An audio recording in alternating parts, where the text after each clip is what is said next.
Okay, everyone, thank you and welcome back to the Sales Consultant Podcast. I have with me a special guest.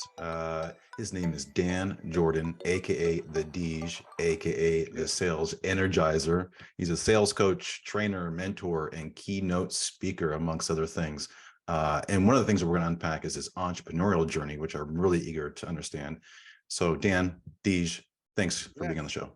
Oh, by the way, it's the Deej. I The hear this Deej. all. Yeah, that's right. Really how the name came about, it was just, it was, see, I was Danny all throughout my life. And so, but I get into high school and there was another Danny Diano, who was, tall, good looking, Italian, muscles, the whole thing. And so he kept his name, Danny, and I got my initials, DJ, which is so much better because it's more memorable. Yeah. And then DJ just turned into Deej. But then I realized something, and this is for all you salespeople out there. I realized something, that sometimes things are going really good. Like you've had it, for whatever reason, you can't miss the shot, or for whatever reason, You're you in the just say zone. the right thing. When you're in the zone. And when you're in the zone, I wanted to capture that. And so I I just turn that on. So I have an alter ego, and the I alter love it. ego is Yeah. the Deej. So when I'm on stage, the Deej can do things that Danny Jourdan Danny can't do. could never do. I love that. And I think everybody has Should have an that. alter ego. Yeah. Yeah. So and I tell people to do it, like the last 100 yards of the race, or the last from 3 to 5 on Friday, when you're ready to give up, turn on the Deej. I mean, turn on your alter ego. And then, that's where the magic happens. That's Well, how it I happens. love what you just said. I was going to say this for later, but since you queued it up, it's Yeah. Friday. It's Friday afternoon for you, and we're Yeah. recording this podcast. I have a quote. I think I dropped it on on our interview on your show, Uh-huh. and that is, "Casual Friday does not mean casual effort." We all are familiar. Whoever been in business for 5 minutes knows on Friday we lose a ton of productivity in sales. Right, we're kind of cruising through the day. There's used to be a theme of like, let's go golfing on Friday afternoon because we're so ahead of quota and these sorts of things. But you mentioned Friday and turning on the alter ego at the end of the Yeah. day to finish strong, right? So tell me, what are your views on that? On Friday being sort of a day to coast into the weekend, or do you think, or how do you kind of preach that to your people you coach? Yeah. Well, I teach everybody, there's 3 days that salespeople don't work. And there's 3 days where, if you do work on those days, you got no competition. And like, that's the goal. So those 3 days are Mondays, Fridays, and when it rains. For whatever reason, people just don't work when it And when rains. it And rains. so if it's like a rainy Monday, forget about it. I Yeah. mean, you're ready to roll. That's a big day right there. But I always like, so this clock right here, I don't know if it's always set at 4:30. Yeah. Um, it doesn't move. It's at 4:30. That's the best time of every day, but especially on Friday. Friday, I have from 3 to 5 on Fridays is magic time.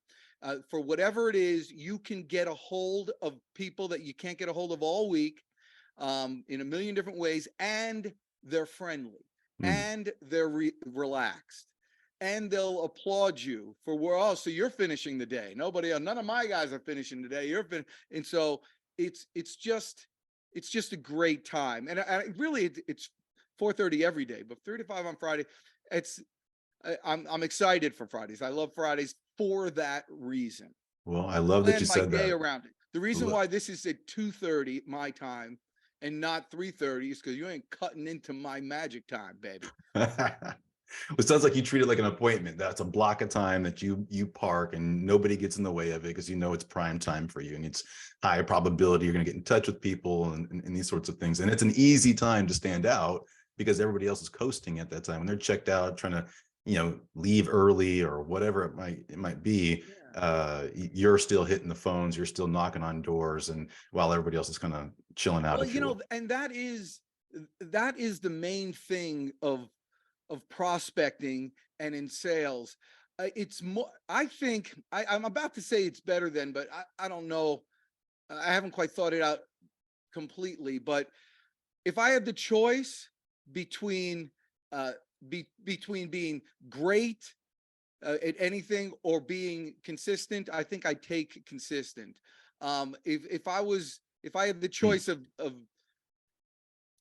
actually pushing through and, working on your skills or just blocking out your time for that certain area and just doing it all the time, I'd probably take that. I think it's important just to, how about this one? It's better to be different than great. I agree. Different gets, you're memorable. That's it. You just want to be memorable in a positive light. And so that's what you get. When you do things that other people aren't doing at times that other people aren't doing them, you are memorable.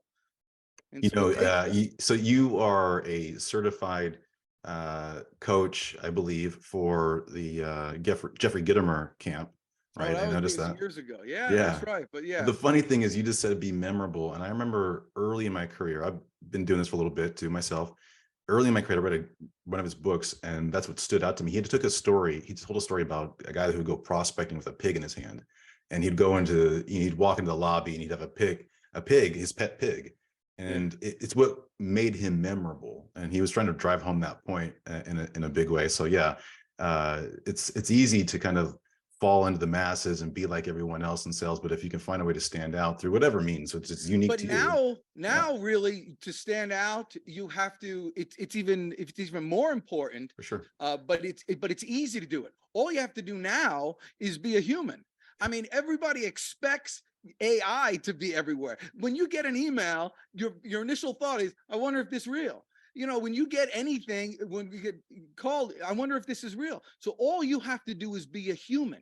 All you have to do is be a real person, and even say that, hello, hey, I wonder if you can help me. My name's Dan. I'm actually a real person, and I'm calling you for something. I mean, you can do that, and you get remembered that way. In fact, the biggest thing I'm doing right now in prospecting, encouraging everybody to do, is hyper personalized video prospecting. Okay. Embed your video in your emails, embed your video in your LinkedIn messages, embed your video in your texting. You just put it there. It's such a differentiator for you. It's almost an immediate callback or reply. I'm getting like 70% opens and replies with video. It's insane. Personalized video. That's the key thing too, because it can become pretty, cliche and corny if you're not personalizing it, right? Well, yeah, personalized and unprofessional. Right. Yeah, you want, because you want it to be authentic. That's the whole thing. And so, which is great, by the way, because then you could just toss them out, instantly. I can do it right now. Just go like this. You get your phone. Here's the trick. I'll teach you how to do. What app are you using? A lot of people don't know. I'm using something called an iPhone. All right. And so what you do is you take this and you get it to the you go to text. Well, it seems like you're struggling with that iPhone over there, Dan. I know. You do this, and then you press the little thing there, and then you press video and this, and then you can make your video. Hey, Derrick, this is Dan. I just wanted to let you know how cool it is that you let me come on your podcast, and just give me a call back after, because I got something to sell you. Boom, and you're done there. You do there, and you send it. See you later, potato. A great way to get started if you're watching. Next time it's somebody's birthday, and when you send them a text, hey, happy birthday, send them a video text, happy birthday. Watch what happens. I'm not gonna lie though. It's interesting that you're just using straight up video, because everybody will talk about Vidyard or some other application that you should. I use that too. No, okay. That's great. No, I use that too, and I put that. I actually use something called Quick Pages, but no, I think it's great. But the biggest thing for a coach is not necessarily teach you new stuff. That's what YouTube is for. You can learn how to build a rocket ship on YouTube. You could, fix anything you want to fix. You can learn anything you want on YouTube. The reason for a coach is to get you to press play. It's to get you to implement it. And so the whole thing is to make it as simple as possible. And so you don't need any, just start like that, get comfortable. As soon as you get comfortable making videos, then you can get all fancy. Start where you are, use what you have, and stop overthinking it. Oh my gosh, it's crazy. Yeah. People just go and love it. Gosh, do people love putting together processes and plans and studies and statistics and get things perfect. Over-prepare. In the meantime, while you're doing all that, that's great. Yeah, do all that stuff. I'm on the phone at 3 to 5 on Friday. With your prospect, taking your lunch. Yeah. in your face. Yeah, that's exactly. And it's fun. By the way, right now is the greatest time in the world to be prospecting because people just need human interaction. They crave it. They used to kick you out of offices. Now they bring you in and here's some This is cookies. I mean, it's the true. greatest. Here's Yeah. a hot chocolate. It's a person. It's a Yeah. person. I used to do when I used to do like door to door. I had a staffing company, and I remember I used to have this line. I would walk up to people's house and or the business, and I walk in and I say, when I say temporary staffing, what's the first thing that comes to mind? That was my little line to get them going. And I went to this one place, and you know how there's always these. Remember the no solicitation signs? Oh yeah. Unless it's Yeah, custom, I'm going right in. Yeah. yeah, that's right. So that's right. So I see no solicitation. Yeah, everybody just pisses right past that. Yeah. But there was. Have you ever gone on a no trespassing? Oh snap. No, Yeah, I'm yeah, I scared of did that. that. Someone's Yes. gonna pull out a shotgun So if I I went do into that. this. I went into this no trespassing one, and I did my line, and I knocked on the door. And what's the one thing you say when you think about when I say temporary staffing? And the lady looked at me, and she's like, "Oh, listen, it's fine. We don't use any, whatever." She was sending me away, and I said, "That's great, but I asked for one word." She goes, "Leave." That was just, I mean, it's great. You don't get stuff like that when you don't prospect, You get Right, right. stories for life. Right. It's real human to human interaction. I mean, it's your point. I like that you said make it fun. A lot of people dread the idea of prospecting and outreach. The anxiety goes up. If you can change the internal dialogue and just get to a point where like, shit, I'm good at this. I'm gonna have fun with this. Make a game out of it. They talk about no goals. Go for the no. I'm sure Yeah. you've Oh, heard about yeah. this idea too, right? Every no gets you closer to a yes. That little thing actually gets it to be sort of an internal contest. If for me it did, Yeah. is just getting Well, to that with point, the no, listen, you have to, statistics will tell you, right? 95 out of Yeah, 100 calls, you're going to get a no. right. So the, the foolish thing to do would be not to prepare for that no. Hmm. And so I wouldn't say actually, just go for it because you want to beat them up and get them Yeah, past the no, yeah. but you want to kind of embrace it because you're going to get it. So I was a stockbroker when I sold one of my businesses, and then Moved I to just listen. Atlanta and Yeah, and became a stockbroker. Yeah. well, I had some money then, and so I was investing it. I'm like, I should learn how to do this, and so I've learned from my dad the 11th commandment: Okay, never, bring yeah, it. yeah, never pay retail. And so if you need to learn something, get a job. They'll teach you for free. They'll pay you to learn it. So that was my thought process. And Brilliant, so I wanted to learn how brilliant. to invest. So I said, I'll get a job as a stockbroker, and I'll figure that out. I don't They'll know where pay I'm going. me to learn how to invest my money. Yeah, that was the goal. Well, I had a good story that I was going to tell you. Oh yes, no, I completely forgot what I was going to talk about, Well, but it was good. it'll come back to you if we don't think about it. Yes. That's my rule on that. If I lose Okay. my train of thought, I just move Yeah. on. It'll pop back in, and you just pick us up right where we left off. I wanted to ask you though, because you mentioned selling one of your businesses. So for those that don't know, the DJ's background, he has built and sold 4 companies, I believe. That's what I read online. And so my question is this: not necessarily like, well, what was that like or anything like that, but what of all the things you could have got into post, stockbroker, selling businesses, you got into this line of work of, coaching, advisory, public speaking in the realm of sales. Yeah. Why? Why Yeah. take that path? Well, a good question. So I started. I had my deli in New Jersey, and then I had a Hmm. restaurant supply business in Manhattan, and then I moved here, and then I became a stockbroker. And then, as a stockbroker, I realized that my people that had money with me, I had like 3 people with over $1 million with me. Oddball business, landscaper, pest control, Which you did too. You did those 2 businesses as well, right? sanitation. That's Yeah. right. So I said, this is crazy. Let me go do that. And so I went to buy one of my clients' business, but that didn't work out. So I just started one, and grew big. And then I had that, and then I sold that, and I had a truck rental business, sold that. Then I had staffing company, sold that. And then I did whatever. And I realized something about myself. I'm a terrible manager. I'm really good at going from like, 0 to 10. but other people are really good at getting things from 10, like you're really good at getting from 10 to 100. You'll make people efficient and do that stuff. I'm on the front end of all this. So I really like the whole prospecting. I enjoy, and you talked about sales being fun. This is where it comes from. The prospecting being fun. I think for me, it's almost a religious experience. It's almost godlike. I mean that in the least blasphemous way possible. But you're creating something from nothing. And that just wakes me up in the morning. The fact that, hey, I got somebody over here with a need. I got somebody over here with a product that can serve it. I'm just going to broker this in the middle and create some loot. I'm going to create some magic in the middle. I'm putting that together. That, for whatever reason, that's my personality in doing it. And so when you talk about it, making it fun, you're literally making something. You're producing something. You're making it satisfying to your soul if you do it the right way. And even just to pass, I'm getting on my high horse here, so bring me down whenever you want. But even if all you're doing is making somebody else smile. True. I always feel like sales is the transfer of energy. Either you're making, either you're bringing more happiness to the world or you're taking it away. It's never even Steven. And so when I walk into a place, my goal isn't necessarily to make a sale. My goal is to get a positive reaction and brighten up their day.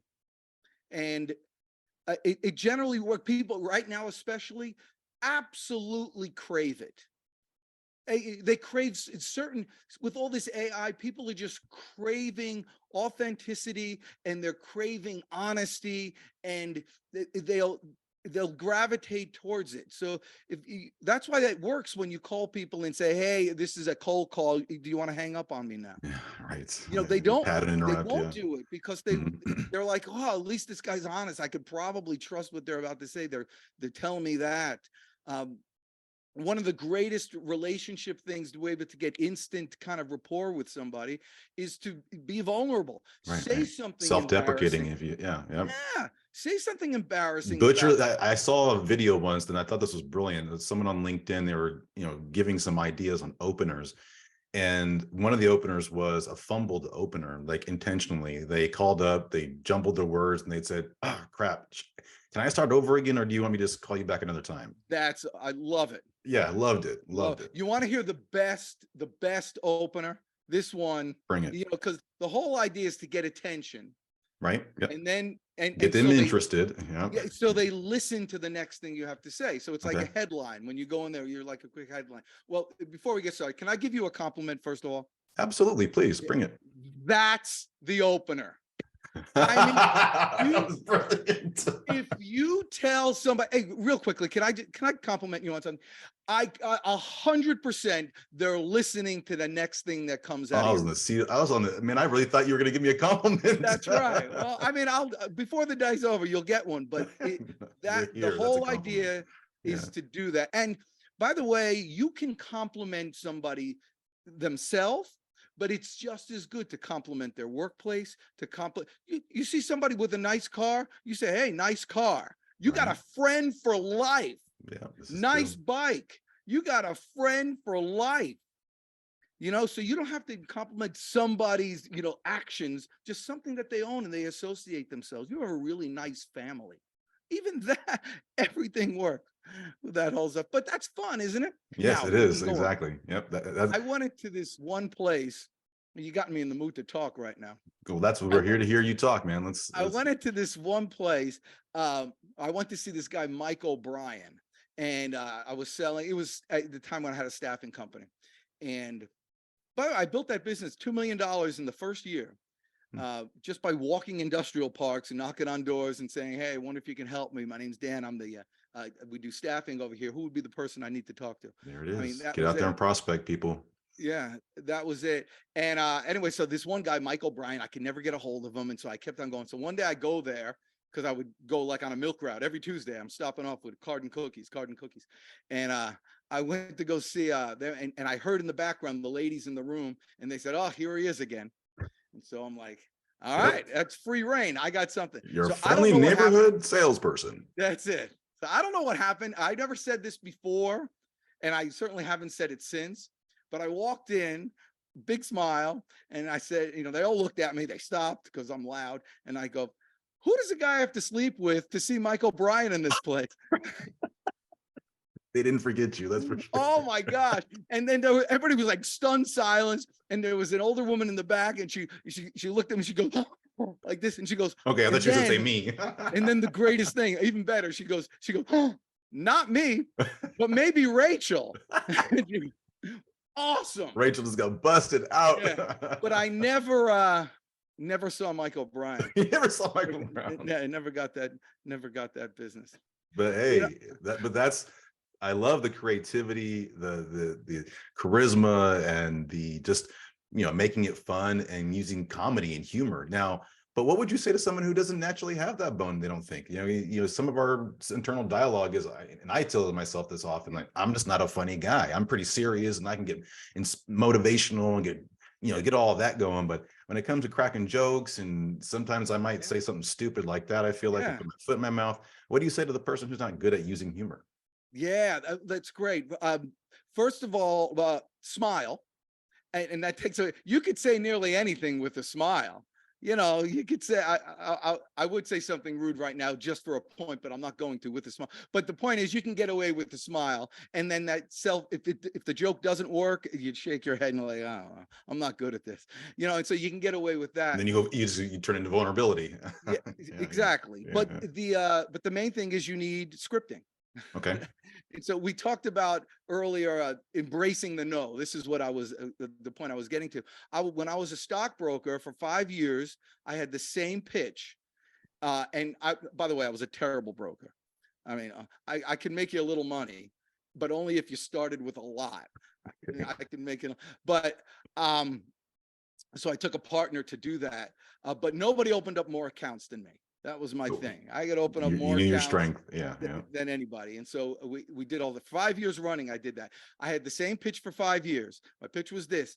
"Hello, Mr. Jones. Hey, I wonder if you can help me. My name's Dan. I'm with Smith Barney down the street." Real quickly, the reason I was calling is to see if you wanted to buy a 9% paying Fort Howard bond. That was my thing. In 5 years, I never sold one Fort Howard bond. I don't even know if we had them to sell.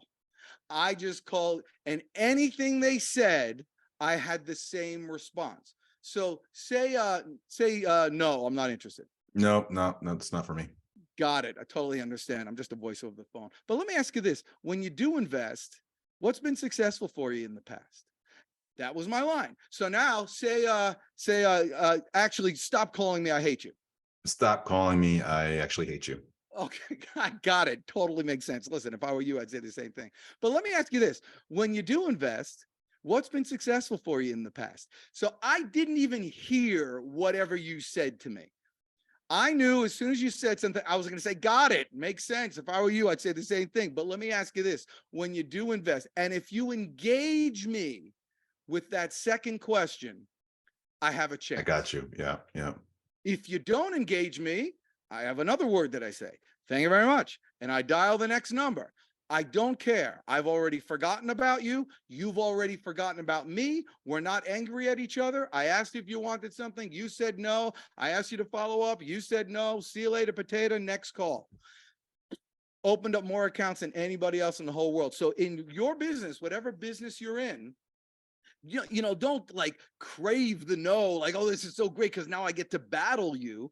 But you say no. When they say no, that's your first opening for you to engage in conversation. "No, I'm not interested in that," but that doesn't mean you're not interested in anything. Right. Got it. And so I got it. Well, that makes, so when you do try to make your software more efficient, what qualities are you looking for in that new piece of software? Or when you are looking for a new roof on your house, what's the method you go through to pick a good person, put a new roof on? And just whatever. Right. and let them engage. And then you know what happens? Another good thing is, what do you like best about the hairdresser you're using now? For whatever reason, Well, yeah, I'm the bald for those cycle, listening. I'm not even looking at you. I apologize for that, but Yeah. it's because I'm making love to the camera, But right? you're smiling, so it didn't matter. Yeah, It worked. that's right. You could say anything. But yeah, when you ask somebody what they like best about the product they're using right now, Mhm. there's a psychological thing that forces people to say immediately, I don't know, but I'll tell you what I don't like about it. Right. And Well, they that's give you a good all, lesson there, because most people are asking you what you don't like. yeah. You know, if So, there's anything you could change, if you got a wish list, if you got a no, pixie ask them, dust. what do you love about it? Yeah, What do yeah. you love best about it? And then people like, what do I love best about my email program? I don't know. I'll tell you what I don't like. I know what Every it's 6 missing. weeks they Mhm. update it and it goes, and now you have a piece of meat. You know, now you got something to play with. Right. Doesn't mean you're going to make the sale right there, but now you got But you're something to engaged, add. and that's what Like, this is all about. Is trying to get into that conversation where you can then start to unravel whether there's a fit or not, and if there's a potential for going forward. But if I step back, I want to know, do you have like labels for some of this, right? Like ledge statements. I think we've heard that from other authors. And they, you know, I've felt the same way, or yeah. things like that. And then transitional statements. And do you label these things to help your students and clients retain them better? Or There are, but what I do is, and this seems to work best a lot of times in training, and I used to do this in the past, give everybody the reasons why and help build a script with them along the whole way. Now I just give them the whole script, and then I give them a video, an audio of me giving the script, and just hear that several times. Then let's go through the scientific reason unpack for it? it, Mhm. and then you let it become yours. But yeah, I call those when somebody gives an objection. I guess you're talking about that. So how do you reply to the objection? So first I do, here's a rule of life: always agree. The first thing you have to do, if someone says it costs too much, got it. That makes, so anything you're going to say, got it. I'm with you. That makes sense. You're right. I understand. We're all on the same page. Got it. Perfect. You want to agree. Worst thing you could say is, oh, really? What do you Argue. think? You know, Yeah. right. Then you want to transition with a little, I call it a softening statement, is my little word. And so, Okay. Yeah. got it. That makes sense. If I were you, I'd probably say the same thing. And but it's not, I probably say the same thing. It's, I probably say the same thing. You hear that little laugh in there? Yeah. Yep. Generally, and this is this is why I give people audios, and which is why they have to record themselves, is because I say a lot of 90%. I'm making up all my statistics, but a good portion of success in sales on the phone and on video and things like this, and on conference calls, is tonality and speed. Yeah. Yep. Totally. Yeah. I noticed that when you said it, because the agreement statement that you use, you're down here. Yeah. Yeah. Yeah. And it's real Uh, quick, and but then you transition to your soft statement or what, Yes. right? And so the And so tonality pops up, and you speed up, and then you get to your question, your line. yeah. Yeah. And you're controlling them. You're Right. controlling Right. them with your modulation. It's all the same thing, getting their attention, and and making sure they listen. So when you say got it, or that's too expensive, great. I mean, that freaks them out. Great. And now they're thinking, why do you think it's great? Now you got their attention. Now they're going to hang on your next word. And so then you say, listen, if I were you, I'd say the same thing. I'm just a voice over the phone.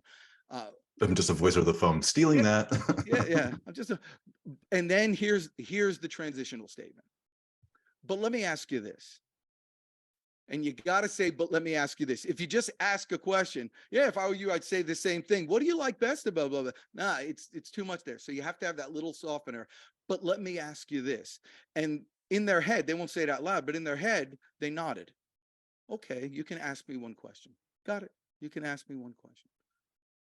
And And then then, you can if ask if it's a well-crafted question, not some question just to be asking questions, but something that's relevant, I would imagine. I mean, it doesn't need to be it needs to be some it needs to earth-shattering be thing.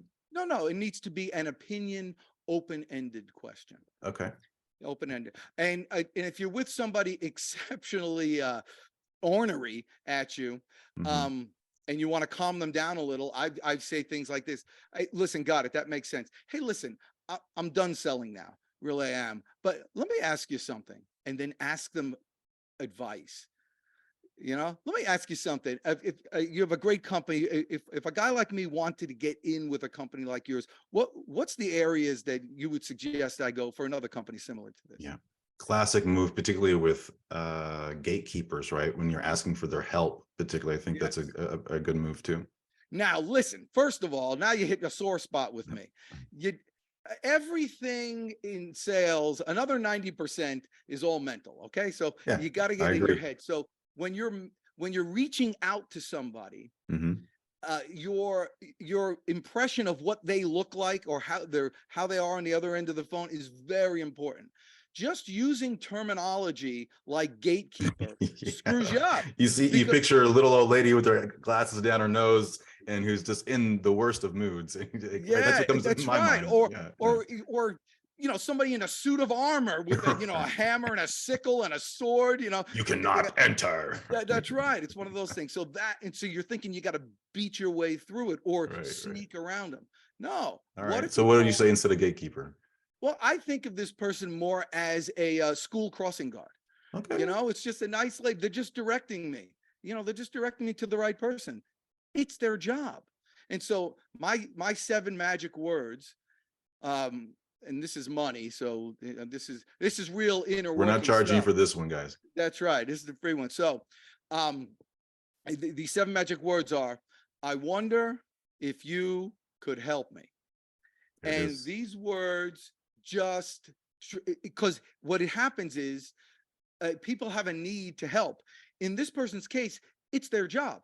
If you walk into a department store and a salesperson walks up to you, they look at you, say, hi, how may I help you? That's their job. When somebody picks up the phone and says, hello, this is Johnson Enterprises, how may I help you? It's their job. And so you just fit perfectly like the gears with them. It's so good. Oh, I know how to do that. Help you? I can do that. Yeah, that's right. And so then you ask a question like that. I wonder if you could help me. Right. My name is, I do this for companies like yours. Who would be the person I would need to speak with in regards to that? And you're letting them do their entire thing. They're like, oh, perfect. Yeah, I'd love to help. What is it all about? Got it. I see here. Oh, that's Bill Jacobs. Sure. Let me transfer you. And it's satisfying for that person to do it. Right. You're helping them because when you're first meeting somebody, they're suspicious of you. And so if you say, hi, how you doing? They already know that it's a cold call. They're ticked off. They're putting up their defenses. You can't do that. But you want to keep everything just so, perfect with them, with no inconvenience and no blockages whatsoever. And so that's where, your tone comes in and your speed comes in, because the slightest little thing. Yeah. Because there was this mantra when I was coming up where you could be anyone you wanted to be over the phone. That was one of the beauties of cold calling, was that you could basically impersonate whoever you wanted to be and embody that. And so when you cold call someone, you might take hi, this is Derrick. I need to talk with Dan, please. But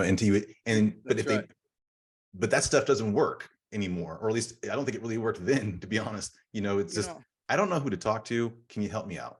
Oh my gosh, that's so good. Right. Just that is so good. Hey, I wonder if you could help me. I don't even know who to ask for. We do this and this and this for other companies just like yours. Who would be the person I need to speak with? And they want to help you. Most of the people that answer the phone are moms or dads. Treat them like a mom or a dad. And so that's it. So asking for help is great. Asking for somebody's opinion, very good. What do you think Bill would think of this? Yeah. Or best thing is asking for here's a secret. You ask for somebody's advice. And if they give you their advice, you take their advice, utilize their advice, then come back and report to them about the results after you took their advice, and you own them. And they will tell you, they will talk about you at their dinner table. I helped this young man the other day. He came to me for this advice, and they're not getting it from their home, from their family. They're getting them from you, and you own them. And then what happens is now not only do they accept your calls, but now they're a referral source. All this True. just Yeah. by asking for advice. So in my no rejection prospecting system, I teach those types of things of asking for somebody's advice, not only in the email, but in that video prospecting call. You want to do it the same way, and you're getting them to to like you and trust you and all that stuff before it even gets started, and it works really well. With the time that we have left, I want to ask you about two different things. One is the mindset, and the other is AI. So before AI, I want to talk about the mindset. You mentioned 90% of sales is in the head. It's a head game. I couldn't agree more. And not to have an agreement fest, but straight up, I do believe mindset matters most when it comes to sales and these sorts of things. But how does one maintain the right mindset? Because it's easy to say it's all about the mindset, go watch some motivational videos and these sorts of things. But I think there's more practical things that maybe you're doing in your life every day to maintain this energizer mentality that you have, that you exude to other people, that they take and, transfer to their prospects. I mean, you are a shining light of energy. So how is it that you do that every single day? When I interviewed with you, you were ecstatic. You're here, you're bringing the energy now. How do you keep yourself in that positive, rigid, positive outlooking mindset? Yeah, some of it's natural. Some people, it's easier for me to be positive, to just human nature. I mean, but it's also cultivated okay. because I like it. And so it's about a lot of routine, and you have to be routine oriented. So like tomorrow morning, I know my routine, what's going to happen when I wake up. Okay. It's my little thing. It doesn't have to be anybody else, but you need to have something. To do that. And then the understanding that, I think Zig Ziglar said it best. He said, the effects of motivation doesn't last, but neither do the effects of brushing your teeth, which is why you need to do it every day. And most people brush their teeth twice a day. I have a little, you're going to make me say it, but I have a little embarrassing mantra that I say probably 300 times a day in my head, and it comes in out. And it puts me in the zone. It turns on the Deej. And I'm here now, but you don't know where I was 15 minutes before we started. Right. And so it's the understanding I'm human just like anybody, but when I feel it's people's moral imperative, when you're in front of another human being, to transfer that positive energy. So that's my personal thing. So how I get myself up, and regularly I go like this: I lead, not follow. I believe, not doubt. I create, not destroy. I make the news. I don't watch the news. I'm a leader. I'm a force for good, force for God. Set the standard, defy the odds. I stand up, I take charge, I win. And then I walk in. I'm like an animal. I mean, you can't say no to that, and I could do it real fast in my head, and I just go in and I just get into the zone. But knowing that 15 seconds from now, it's gone. And I'm worried about the corn on my foot and my daughter getting engaged. He did. And I'm worried about, daughter's getting engaged, but she's getting engaged to a guy you like, brother. He's a very nice boy. Yeah, he's grown on me, and he's just a good. I love that, though. I mean, you mix in a lot of things. I mean, you got the morning routines. You're taking control of your day, and you're earning the positive energy. You have, the internal dialogue that you externalize into these affirmations, and you're repeating 300 times a day, right? So you have that may be exaggerating, but I like the number 3, so we'll go with that. Yeah. There you go. Well, one of the things I want to highlight that I forgot to is the rebuttal framework. Just to go back real quick, ASTQ. So agree, softening statement, transitional statement, and then hit them with a well thought out question. So open-ended, and it has to be opinion based as well, right? Yeah, get them to think. The greatest thing in the world is when someone says, I never thought of that before. Oh yeah. Or I know what I like too is, you've really done your homework. Yeah. Oh yeah, that's great. Yeah, they do stuff So like that. No, but it's fun. And then you gotta, a new human being. See, here's the thing. A lot of people go into sales by knowing and their product, and you have to know your product well. But yeah, everybody knows people will buy from those that they like, they trust, they believe, and then and I say have a desire to do business with. Now, uh, but a lot of people think that trust comes first. Now, trust is very, very important. It gets right there. But if they don't like you, you don't stand a chance. You're not even in the door. No matter. Now, most people will lead with belief. They'll believe with, they want to get a job. Here's my resume. right. I mean, you're not even in the door. Here's my resume. This is what I do. Here's the quality of my stuff. No, you got to get them to like you first, then trust you, then believe you. And then when you make the sale, once you have those three things, you kind of made the sale, but you're waiting for a want or a need. But eventually you get to the point where people just want to do business with you. They have a desire to do business with you.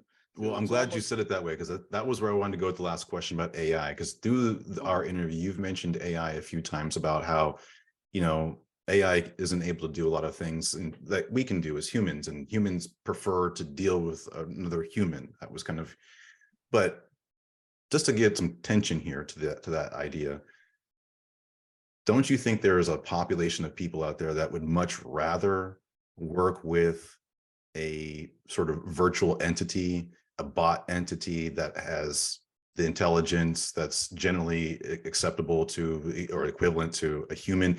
Because the reason I asked this is because there's so much data out there on how buyers don't want to deal with salespeople. Right. Right. And so, and of course, if every salesperson sold like you and had these tools, then maybe this wouldn't be the case. But the reality is, vast majority of buyers are dodging and ducking humans. Yeah. And so, and I know your point about like, is this email written by a real person? And we love that appreciation when it's personalized. But if a robot can personalize and treat you like an individual to a degree that a human just can't, like, I mean, you have all these videos that you've done on YouTube. I couldn't physically watch them all in preparation for our interview, but an AI bot could, and then have this dynamic conversation with you. So the question is, I'm not against AI. yeah. I'm a big fan of AI. I think AI is smarter than us, better than us, more obviously more conscientious than us. It just works all the time. It never gets tired and never gets insulted, has no emotion. Doesn't take Friday afternoon off. Yeah, no, it's great. Can't prospect worth a crap. Can't But do it. you don't ever think that AI in the near term won't ever, anything's possible in the ever, but in the short term, next 5 years, SDR AI bots, salespeople that are prospecting, doing demos, the whole nine. I tell you what it's going to do. This is my prediction. Please. It's going to demolish the average salesperson. That's it. You got to be great. You got to work on number one. You got to wake up in the morning. The art of practicing sales is the art of practicing personal development. Ooh, we're gonna capture that one. Yeah, and that's exactly what it is. And so you're working on yourself. I believe, and I love the sales, and I think salespeople make better husbands, make better wives. Salespeople make better employees. Salespeople make better entrepreneurs. Salespeople make better friends. Salespeople come up with solutions. They fix things. They don't just dwell on what's going on in their head. Now, average salespeople do. Order takers do. But someone who's out there starting a business, who has to find a way, who has to hustle, who has to invent the things that the AI is going to eventually steal, that thing, that kind of greatness, that works on yourself. The understanding that you have the total operation. I think it's great that AI is there. It's great for the person, the entrepreneur, and the person who really wants to better themselves, because everybody else is going to rely on that. And when they rely on that, that makes you special. Once again, it's full circle. Better to be different than great. Boom. There you have it. Thank you, Dan. Thank you, the Deej, the Sales Energizer. Ladies and gentlemen, this has been the Sales Consultant Podcast. Where do you want people to go and find you and learn more, Dan? Yeah, there's this new website. It's called Google. Just pull up my name, Dan Jourdan, Jourdan. I'm really accessible to anybody. If you're an individual contributor that's having a hard time reaching the decision maker, call the Deej. I'll hook you up.